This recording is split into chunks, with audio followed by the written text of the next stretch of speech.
ह्रस्व ईकारांत पुल्लिंग द्विशब्द की सिद्धि के लिए सूत्र आता है त्यदादि नामः।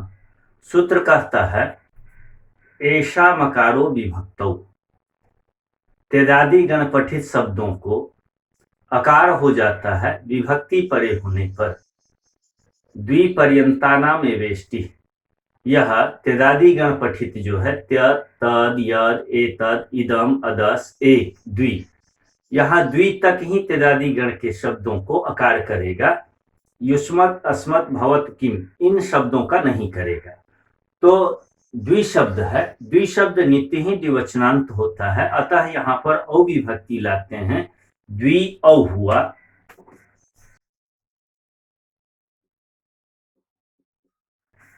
अब यहाँ पर सूत्र आया त्यदादि नामः। कहा त्यदादि गणपठित शब्दों को अकार हो जाए, अलुन्त्य परिभाषा के अनुसार अंतिम अल को होगा। त्य तद यद एतद और इदम ये हलंत शब्द हैं। इसका उदाहरण हलंत पुल्लिंग में देखने को मिल सकता है। यहाँ पर एक और द्विशब्द बचा, एक शब्द में अकार है ही, द्विशब्द बचा, द्विशब्द से इसको अ हो गया, द्विघटक इकार को बन गया द्व औ। अब यहाँ पर दो सूत्रों की प्राप्ति होती है, वृद्धिरेचि तथा प्रथमयोः पूर्व सवर्णः। यह प्रथमा संबंधी अच है औ, इसको पूर्व सवर्ण दीर्घ मतलब अकार को आकार प्राप्त हो गया। दोनों में से कौन हो, इसके लिए सूत्र आया नादिची। नादिची सूत्र कहता है आकार से इच प्रत्याहार का कोई वर्ण यदि बाद में हो तो पूर्व सवर्ण दीर्घ नहीं हो। यहाँ पर अकार से इच प्रत्याहार का वर्ण है और पूर्व सवर्ण दीर्घ का निषेध हो गया, तो वृद्धिरेचि से वृद्धि होने पर दो रूप बन गया। तो औ और औट दोनों में दो रूप बनेगा। इसके बाद द्वाभ्याम द्वाभ्याम द्विशब्द को द्व आदेश हो जाएगा। यहाँ पर द्विभ्याम होगा, द्विभ्याम में द्वि को द्व आदेश हो गया, द्वभ्याम हुआ और सुपीचा से दीर्घ कर देंगे, द्वाभ्याम बन जाएगा। तो तृतीया चतुर्थी पंचमी में द्वाभ्याम द्वाभ्याम द्वाभ्याम रूप बनेगा। द्वि है ओस है, यहाँ पर द्विघटक इकार को द्व आदेश हो जाएगा, द्व ओस होगा। द्व के आकार को ए हो जाएगा, द्वे ओस होगा, अयादेश हो जाएगा, द्वय ओस होगा, वर्ण सम्मेलन कर लेंगे, द्वयोस होगा, सकार को रुत विसर्ग कर देंगे, द्वयोह रूप सिद्ध हो जाएगा। तो द्वयोह द्वयोह, जैसे रामयोह बनता है, राम शब्द से ओसिचो से गुण कर देते हैं, ओस परे होने पर रामे ओस हो जाता है, वैसे ही यहाँ पर द्वि को द्व आदेश हुआ, ओसिचो से गुण हो जाएगा, द्वे ओस होगा।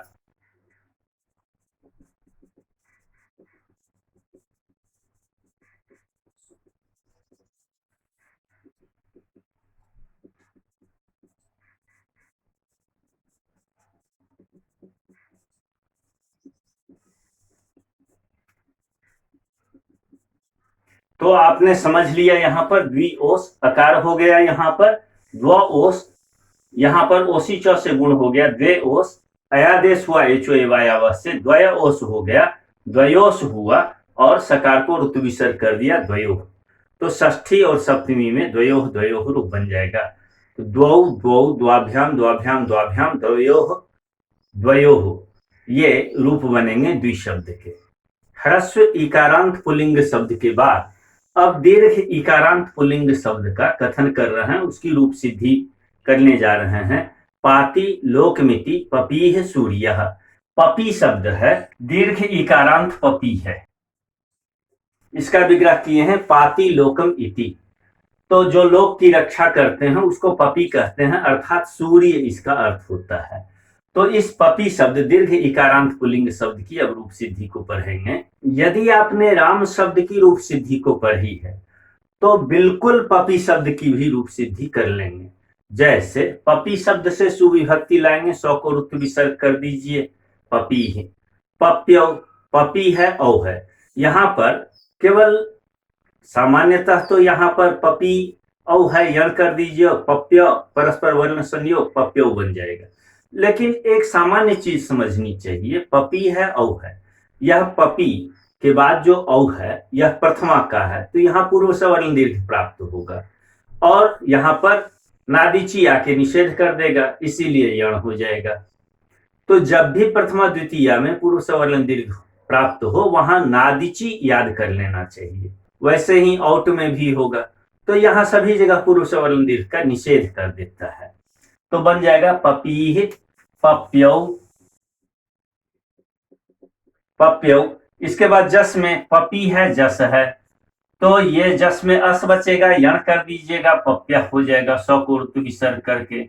ऐसे ही पपीम, पपी है अम है, यहां पर अमी पूर्व से पूर्व रूप कर दीजिएगा तो पपीम हो जाएगा। इसी प्रकार पपीन बना लीजिएगा।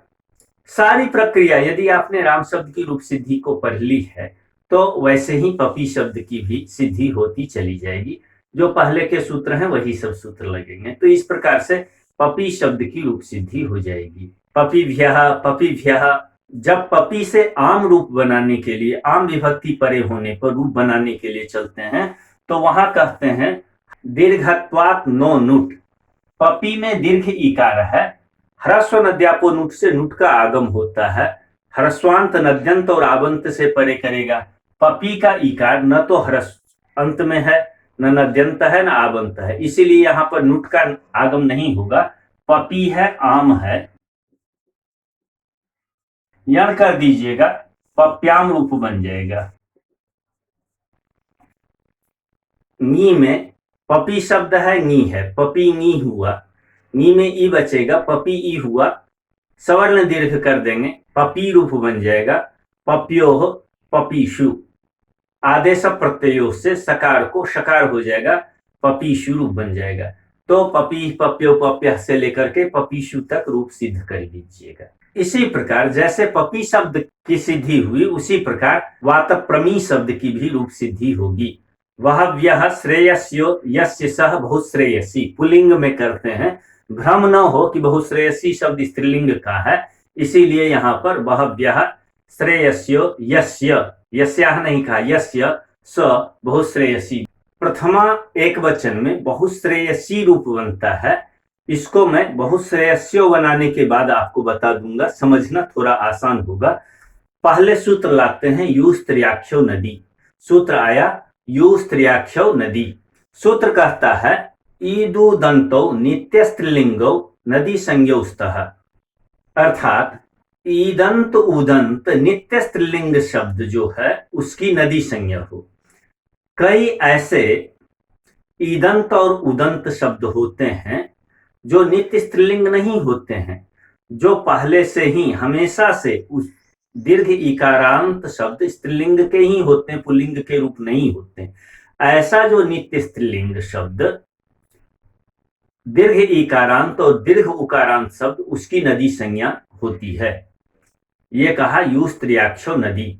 इसके बाद वार्तिक आया प्रथम लिंग ग्रहणम च, कहते हैं कि जिसका पहले स्त्रीलिंग रूप रहा हो लेकिन बाद में जिसके लिंग का परिवर्तन हो गया हो या स्त्रीलिंग जहां गौण हो गया हो, वो उस शब्द वैसे शब्द की भी नदी संज्ञा हो जाए।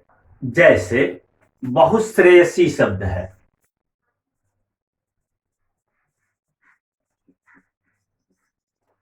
यहां पर श्रेयसी शब्द नित्य स्त्रीलिंग है और बहु के साथ जब समास कर देते हैं बहुश्रेयसी एक शब्द बन गया। ऐसी स्थिति में वर्तमान में स्त्रीलिंग न होने पर भी पूर्व में यह श्रेयसी स्त्रीलिंग था, इसीलिए इसकी भी नदी संज्ञा हो जाती है। अब नदी संज्ञा जब हो गई तो उसके बाद अविभक्ति बहुश्रेयसी औ हुआ, यण कर दीजिए, बहुश्रेयस्यो हो जाएगा। जस विभक्ति लाएंगे अस बचेगा,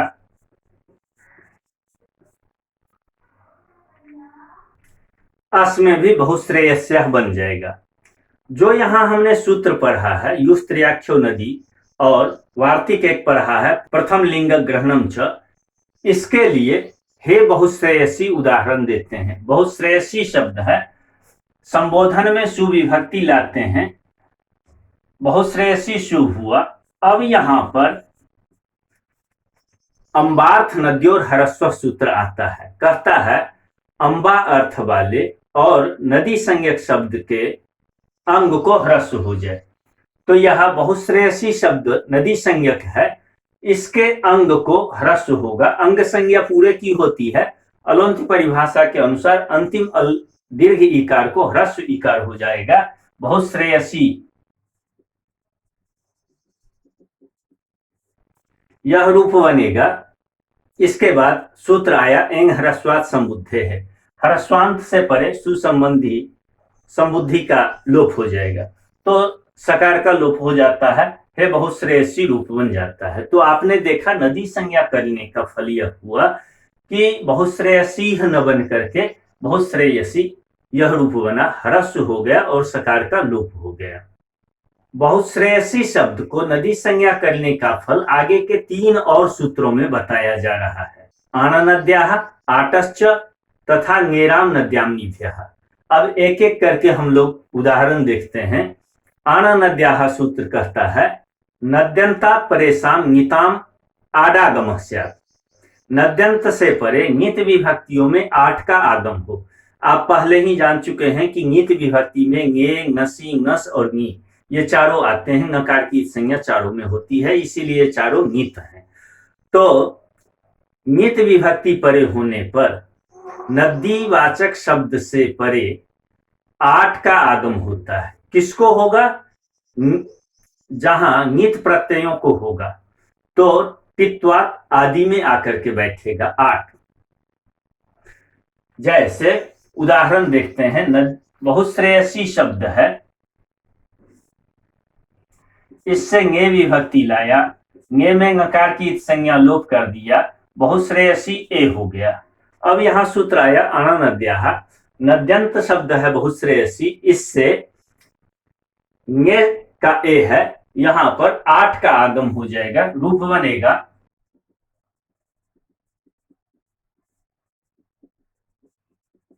8 में टकार की संज्ञा लोप कर देते हैं, बहुश्रेयसी आ ए बन गया।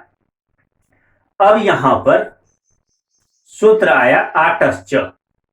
सूत्र कहता है आटोच परे वृद्धि एकादेश, 8 से अच परे होने पर वृद्धि एकादेश हो। जहां भी एकादेश शब्द मिलता है वहां पूर्व और पर के स्थान में होगा। एक पूर्व परयोग कहता है पूर्व पर के स्थान में एकादेश हो, अर्थात आ और ए के स्थान में वृद्धि हो जाए। वृद्धि क्या होगी? ऐ वृद्धि हो जाएगी। तो बहुश्रेयसी ऐ हुआ।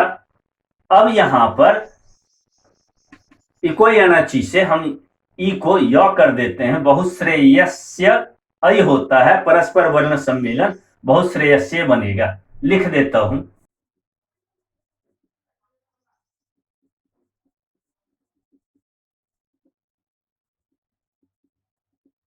बहुश्रेयस्य रूप सिद्ध हो गया। ऐसे ही बहुश्रेयस्याह रूप बना लीजिएगा। बहुश्रेयसी नाम में कहते हैं यह नद्यंत शब्द है, इसीलिए यहां पर ह्रस्व नद्या को नुट से नुट का आगम हो जाएगा, बहुश्रेयसी नाम यह रूप बनेगा। इसके बाद सूत्र आता है ङेराम नद्याम्निभ्यः। ङेराम नद्याम्निभ्यः सूत्र कहता है नद्यंतात आवंतात निशब्दात परस्य ङेराम स्यात्। उदाहरण देखते हैं, बहुश्रेयस्याम।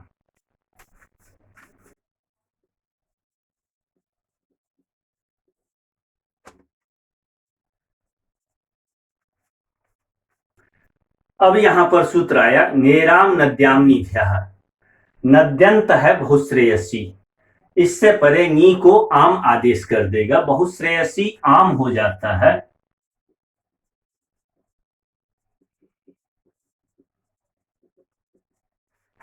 बहुश्रेयसी आम बना। ऐसी स्थिति में आपने एक सूत्र पढ़ा है स्थानिवदादेशो नल विधो। आदेश नी के स्थान में आम आदेश हुआ, वह स्थानीवत हो जाएगा। नी में जो गुण था, धर्म था, वही धर्म इसमें भी प्रत्ययत्व का धर्म आ जाएगा। जब यह भी नी मान लिया गया, ऐसी स्थिति में 2 सूत्रों की प्रवृत्ति होती है। आननद्याः से 8 का आगम और ह्रस्व नद्यापो नुट से नुट का आगम, क्योंकि नद्यंत से परे आम है तो नुट प्राप्त हो गया, और आन नद्याह से नदी संज्ञक से परे ङित प्रत्यय है ही आम, इसको आठ का आगम प्राप्त हो गया। इन दोनों में से कौन कार्य पहले हो, इसके लिए सूत्र आया विप्रच्छेदे परम कार्यम।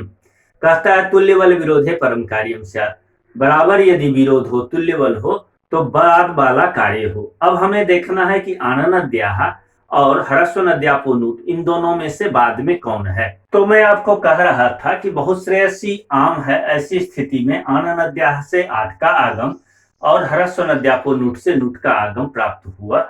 ऐसी स्थिति में विप्रच्छेदे परम कार्यम आता है। कहता है तुल्य बल विरोध होने पर पर का कार्य हो। ये देखिए, ये 7-1 का है, ये 7-3 का है, तो बाद का सूत्र है आननद्याः, इसीलिए 8 का आगम होगा, ह्रस्व नद्यापो नुट से नुट का आगम नहीं होगा।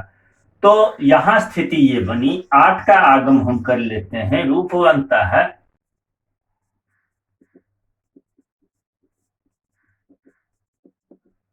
8 में टकार की संज्ञा लोप कर लीजिएगा, बहुत श्रेयसी आ आम हुआ। अब फिर से नुम का आगम प्राप्त हो गया। जब नुम का आगम फिर से प्राप्त हो गया, क्योंकि अभी भी तो यहां पर है ही, तो ऐसी स्थिति में कहता है सकृद गतौ विप्रच्छेदे यद बाधितम तद बाधित में, वो एक परिभाषा आती है। एक बार यदि कोई विप्रच्छेदे परम कार्यम के कारण निवृत्त हो गया, बाधित हो गया, तो वो हमेशा से बाधित रहेगा। तो यहां पर नूट आगम एक बार बाधित हो गया विप्रच्छेद नियम से, तो वह हमेशा से बाधित रहेगा, पुनः नहीं आएगा।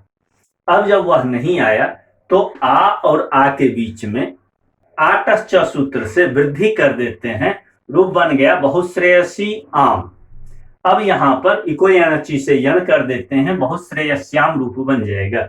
मैं अधिक नहीं लिखूंगा यहां पर, तो इस रूप से आप बहुत श्रेयस्याम रूप सिद्ध कर लीजिएगा। बहुत श्रेयसी के शेष रूप पपी शब्द के ही समान चलेंगे, इसीलिए लिखता है शेषम पपीवत। अति लक्ष्मी शब्द रूप की सिद्धि के लिए आते हैं, लिखते हैं अति लक्ष्मी में विसर्ग का लोप क्यों नहीं हुआ, क्योंकि यह ञंत नहीं है, अञंतत्वात् न सुलोपः। अति लक्ष्मी में प्रथमा में सु विभक्ति लाते हैं, अति लक्ष्मी सु हुआ, यहां पर सु को रुत विसर्ग होकर के अति लक्ष्मी बन जाता है। कोई कमजोर बुद्धि का बच्चा था, उसने कहा गुरुजी यहाँ हलंगाभ्यो दीर्घाश्रुति से प्रथम हल से क्यों नहीं होता है। वो समझ रहा था लक्ष्मी ञंत शब्द है, आप मत समझिएगा, लक्ष्मी शब्द ञंत नहीं है। उसी को स्पष्ट करते हुए लिखते हैं अञंतत्वात् न सुलोपः, अति लक्ष्मी ही रूप बनेगा, सु का लोप नहीं होगा। तो दीर्घ इकारांत लक्ष्मी, अति लक्ष्मी, लक्ष्मी तो स्त्रीलिंग है, नित्य स्त्रीलिंग है, और जब हम यहाँ समास करके अति लक्ष्मी बना देते हैं तो यह शब्द पुल्लिंग बन जाता है। तो ऐसे अति लक्ष्मी शब्द के रूप में अति लक्ष्मी प्रथमा एक वचन में बनेगा। अति लक्ष्मी शब्द का शेष सभी रूप बहुत श्रेयसी शब्द के ही समान चलेगा। अब दीर्घ इकारांत प्रधि शब्द की रूप को सिद्धि को बताते हैं। धी शब्द भी स्त्रीलिंग शब्द है, और जब यहां समास होकर के प्रधि बनता है तो यह शब्द पुल्लिंग बन जाता है। इसके प्रथमा एक वचन में प्रधीह रूप बनेगा, प्रधीह, प्रध्यो, प्रध्यः। जो लोग थोड़ा ज्यादा जानने को उत्सुक हों उनके लिए मैं यहां बता रहा हूं, प्रधि शब्द जब बनाते हैं आप तो उसके दो विग्रह होते हैं। प्र उपसर्गक ध्याय चिंतायाम धातु से भी प्रधि बनता है, और दूसरा प्रकृष्टाधि यस्य सह, इस समास में भी प्रधीह बनता है। आप जानिए कि यहां जो धी है यह स्त्रीलिंग है, और जब समास कर देते हैं तो यह शब्द पुल्लिंग का बन जाता है।